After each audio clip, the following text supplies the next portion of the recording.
साल 2014 में केंद्र की मोदी सरकार बेटी बचाओ बेटी पढ़ाओ के नारे के साथ सत्ता में काबिज हुई थी, लेकिन अब मोदी सरकार की इस कथनी को बीजेपी के ही नेता फेल करते दिखाई दे रहे हैं।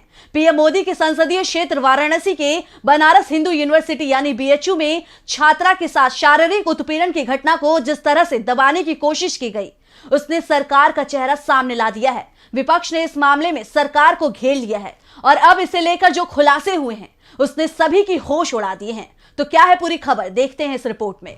1 नवंबर 2023 की रात को बीएचयू की छात्रा का 3 युवकों ने शारीरिक उत्पीड़न किया और उसका वीडियो भी बनाया, जिसे लेकर बीएचयू के छात्रों का गुस्सा उबल पड़ा।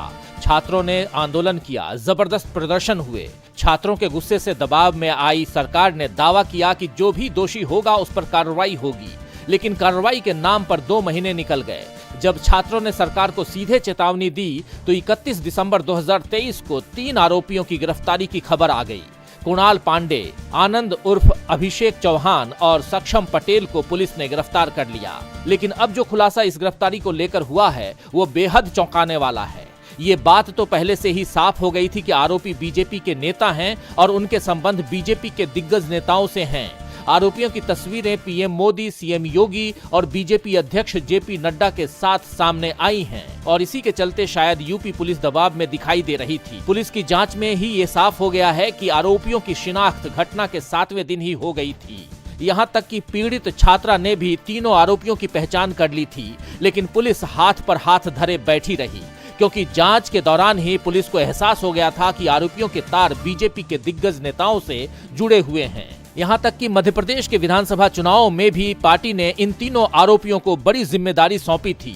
तीनों आरोपी बीजेपी आईटी सेल के पदाधिकारी हैं और सबसे बड़ी बात कि ये वाराणसी से हैं, जो वाराणसी प्रधानमंत्री नरेंद्र मोदी का संसदीय क्षेत्र है।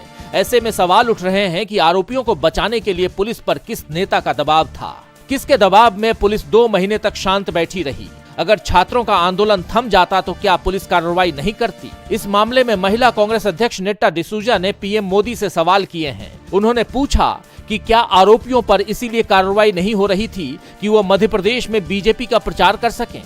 ऐसे में सवाल उठ रहे हैं कि पीएम मोदी के संसदीय क्षेत्र में ही महिलाएं सुरक्षित नहीं हैं, तो फिर प्रदेश के बाकी हिस्सों का क्या हाल होगा।